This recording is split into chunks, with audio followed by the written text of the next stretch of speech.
Hey, this is Amanda from The Fundamental Home, and today I'm coming to you for Worthy Wednesday. Yes, it's back, and here's why.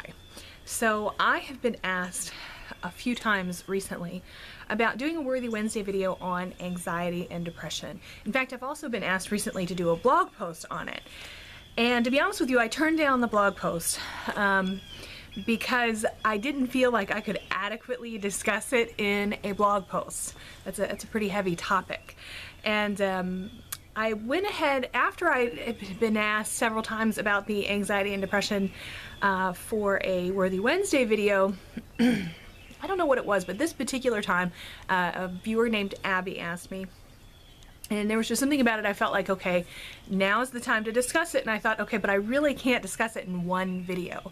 So this is actually going to be a series. I have several parts, particularly 6 parts to it, that I'm just going to discuss a couple of aspects, things that have helped me with anxiety and depression. Now, I will say this. Number one, I'm just a mom. And I'm certainly not any kind of expert in mental health by any means. So what I'm sharing with you is just my experience and things that I know have helped me and things that I've seen work around me. But that is no substitute for professional help if you need that. And don't feel like, you know, there's something wrong with you if you need to seek professional help for something like that.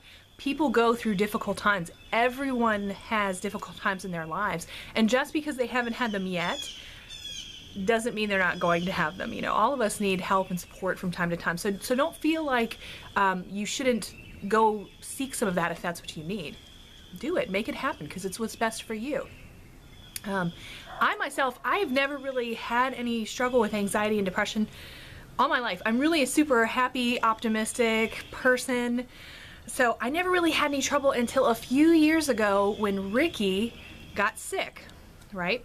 Ricky got very, very sick. He had a foodborne illness, but we didn't know that at first, okay? What we knew was my happy, healthy 14-year-old boy all of a sudden got very, very sick and couldn't eat and couldn't drink and was in pain all the time and was crying to me about how much he hurt. And we would take him to the doctors and the hospitals and they had no answers, and we were going through all these specialists, and you know, for a while they thought maybe cancer. And you know, when they say that word to you as a mom, not to mention just the fact that, you know, he's hurting, it freaks you out. And but we were kind of at the point when they said that I was almost hoping that was the answer, because then we would have an answer and then we would work towards solving it. But it didn't come that way. You know, over time, what they figured out was that it was a foodborne illness and it had done some damage, and he was just going to have to deal with it for a time. And so he was on these heavy medications and he was hurt, and there was just nothing I could do but watch. And I can barely talk about it now, years later, without feeling the stress of that time in my heart. It was the hardest, most difficult time of my life. I have no words to describe the months, and it was really almost a year of just agony, and so that put my stress level so high, and I was just constantly on edge that I began by the end of about a year of that, I really had a hard time with anxiety. Things really stressed me out, particularly things related to medicine. You know, when your kids get sick, you start Googling things. Mistake. So I couldn't Google anything like that anymore, because I would freak myself out that, you know, maybe it's this, maybe it's that. And I was searching for answers and just stressing myself out. Couldn't Google things like that anymore. I couldn't watch commercials on TV, like Jeopardy. You guys know the only thing I really watch on TV is Jeopardy. Well, for some reason, on every Jeopardy episode, all the commercials are like medical related. They're like this medicine or this medicine. And it just got to be, I couldn't even watch the medicine commercials, because anything related to the medical field just reminded me of my situation. And if I was watching TV, I was watching it to kind of forget about that. And I couldn't do it. I couldn't do it. So I went and saw my doctor, because I'd never had that much stress in my life before. I thought something was wrong with me. And basically, he found out this, what I'm going to tell you for week one. This was what happened with me with my period of anxiety and depression, and what helped me specifically. There are some other things that I'm going to go through in the other weeks that also supported helping me get on a good path to solid mental health. So what happened was I went to my doctor. Week 1, we're talking about caring for yourself. Okay? The truth was, that whole year, I was so caught up in what was going on with Ricky, I wasn't taking care of myself. I wasn't eating. I wasn't sleeping. I mean, I was up all night on the computer, like I said, searching for answers. I was driving around from this and that doctor, just totally not taking care of myself at all. And what happened was I went to the doctor, and I was nutrient deficient. I was having problems, physical and mental problems, largely due to the fact that I was seriously nutrient deficient. And so he put me on a regimen of vitamins. And to be honest with you, I thought something was really, really wrong. And I was glad he didn't put me on any kind of antidepressants or anything. Not that there's anything wrong with that. I wasn't excited about doing that. You know what I mean? But he said, no, you're nutrient deficient. You need to take this. And if you still have problems after that, then we'll talk about something else. And I was like, fine, I'll take it. I'll give it a try. And you know what? Immediately helped. Within a few days, I was feeling so much better, and I couldn't believe that it was just a nutrient deficiency. And I say just because at the time I didn't take it seriously, you know? And I didn't know that I was gonna need to know more about nutrient deficiencies further down the road to help Ricky, because he ended up on proton pump inhibitors, which made him nutrient deficient. So it was a fiasco. But here's the deal.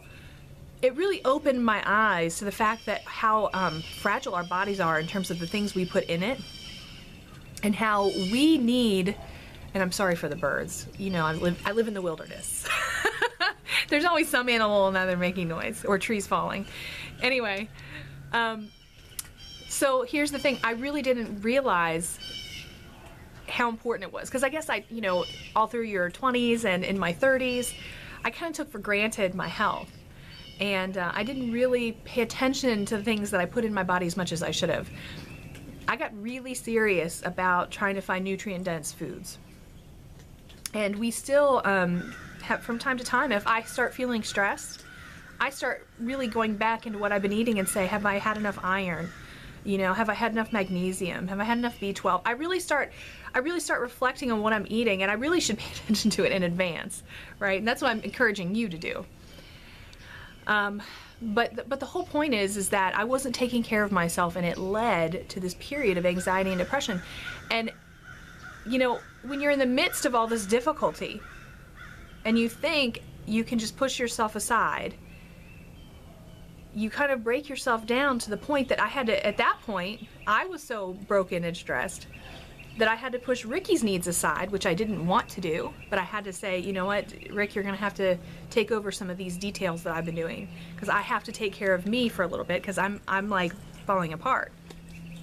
And praise the Lord, I have a great husband, and he did that. He was very helpful. And not to mention Ricky was older and didn't need a ton of help. I mean, there are a lot of things he could do on his own. But the point is that if you ignore yourself, thinking that you're helping others, you're really not. Because what you're going to do is you're going to crash and burn, and then everybody's got to scramble to take care of you.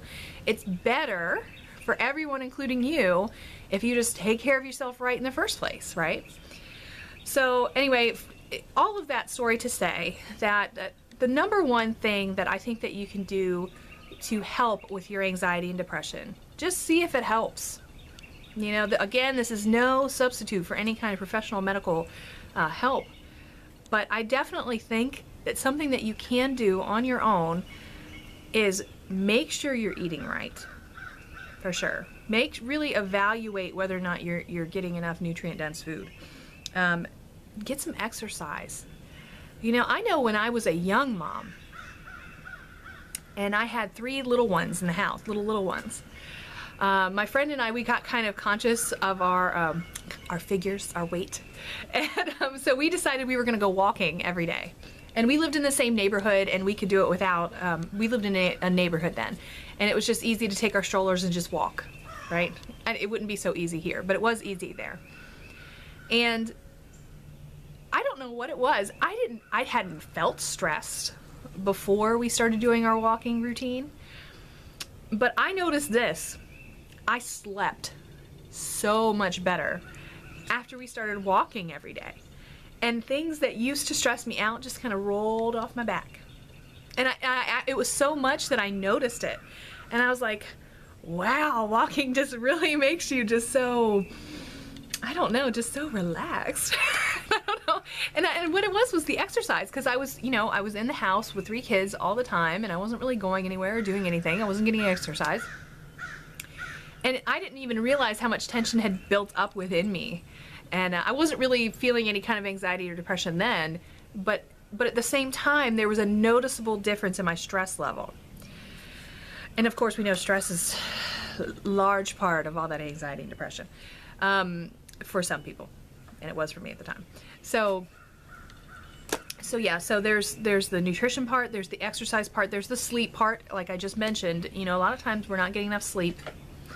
They say burn the candle at both ends. A lot of us do that. You can't do that. You got to make sure you get sleep. Okay. Another thing I'll mention, coffee. You know, I love coffee. I love it. I have to stop it most of the time. Most of the time I can't have it because it actually depletes my nutrients and it stresses me out in both ways. And in that it depletes the nutrients and I have issues, and then the caffeine gives me issues. So sometimes my husband, who drinks a lot of coffee, gets stressed, and I have to ask him, you know, how much coffee have you had today? and then he'll tell me, and I'm like, okay, this is something little that I know wouldn't normally stress you out, but it's freaking you out, and I'm pretty sure it's probably because you're hyped up on caffeine right now, so you probably just need to take that down a notch and just relax. But I think it's true that a lot of us get to the point that we're stressed. You know, in the book Little Women, and I don't remember if it's in Little Women or Little Men, but it's in one of the two. Meg is Joe's older sister, and she's married. She has twins. And she gets to the point that she's very stressed. And they actually, what the family does for her is this exactly what I'm talking about. Exactly what I'm talking about. They try to make sure she has good foods. They take her on daily walks. And what they take away from her is not coffee pot, it's the teapot. So maybe tea even. So they take away the tea because they say it induces nervousness. And try to make sure she gets enough sleep because she has twins, so she's not sleeping. And so it's funny that all of the things I'm suggesting now are really things that came from my classic literature reading, but it's true. I mean, those are some basic things that if you're not doing those, you really need to do those if you're struggling with anxiety and depression. And I know that it is going to go against what you want to do. I mean, nobody wants to get up and go do a walk, right? You have to fight the flesh for that. But you kind of have to do it. It's just one of those things. It's like, sometimes people look at people who are overweight and they say, well, it wouldn't take much, you know, just diet and exercise and you could solve that problem. And yes, that's true, but the struggle is harder than that, right? We all know the struggle is harder than that. Same thing with anxiety and depression. The exercise, the diet, all of that, I'm not saying it's going to solve the problem, but it would help, but it's not so easy to do. It's a struggle just to do those basic things. So we have to purpose to do it. We have to purpose to do it. It's just one of those things that we have to do for ourselves. This is Worthy Wednesday, right? How you're worthy of your best effort. You have to put that effort in for you. That's that. And one special note I will say that I know families, because I know a lot of moms, obviously, who've struggled with, particularly those with postpartum depression. And I even had one friend who was diagnosed with postpartum psychosis. And that was a very, very, very serious issue. But in terms of postpartum depression, not postpartum psychosis, because that's an entirely different thing. Postpartum depression, some were helped greatly by focusing on the exact things that I'm talking about: the sleep, the exercise, and the nutrition. So if you're in that period of your life and you're having that kind of struggle, I'm sure it seems very like flippant, like everybody's gonna say, well, you need to eat better and you need to sleep better and you need to exercise, and you're thinking, how in the world am I gonna do that? You just gotta make it happen, Mom. All of us moms, we feel that struggle, right? High five, moms. We feel that struggle. None of us have the time, none of us have the energy, but we all need it. We all need it. We do. But that's why we're here for one another, you know? We're here to encourage each other and support each other and share these things so that if we're going through these difficulties, I can say, hey, this is my experience with anxiety and depression. This is what I know helped me. And it might not help you. It might not be your thing. I've got 5 more things that also helped. but this was the main one. I know I'm like doing this thing with my hands, right? But this is the main one that really helped when I had an issue with it, and it continues to help if ever I start to feel stressed. I really have to take a look at these things. You know, I start to feel the anxiety rise up and I'm like, I need to check some things out. And normally when I take care of this, all of the things that were stressing me out start to look a little less intimidating, a little less scary. Could just be me. But this is my first piece of advice to you in terms of anxiety and depression. So I hope that was helpful to you. I hope you will stay and come in the next weeks as I talk about the other things that were helpful to me with anxiety and depression. If you like this video, if this is something that's helpful to you, don't forget to click the like button. It's that little thumbs up thing down on the bottom. Because I was a little iffy about whether or not to do this, and if this is something that you like, I might do it more in the future. So if you like it, if it's helpful to you, click the thumbs up, and let me know if you have any comments, if nutrition, diet, exercise, sleep, if any of that ever helped you in dealing with your anxiety and depression. Keep in mind, again, like I said, I'm not belittling it. I'm not saying that this is the only answer. It's not. I definitely think there are times when you need to seek the help of a medical professional. Like every time. And also I am not one of those, but I just thought I'd share my experience with you to help you in a small way, see if this might be something that would be helpful to you. So all right, well, that's it. You guys have a wonderful Wednesday, and I'll see you next time. Bye. Hey, thanks for watching. I'm really glad you came to visit us here at the Fundamental Home. Make sure if you enjoyed this video that you click the like button, and also click subscribe right below me for more videos coming into your inbox all the time. And also, if you enjoy social media, we've got links up at the top here for Facebook, Twitter, Instagram, Pinterest, all the other fun things. And check out thefundamentalhome.com for more information about what we're doing all the time and how we do it, because there's way more details there. And here over to the right, we have some videos that I recommend. So thanks again for coming by, and we'll see you next time. Bye.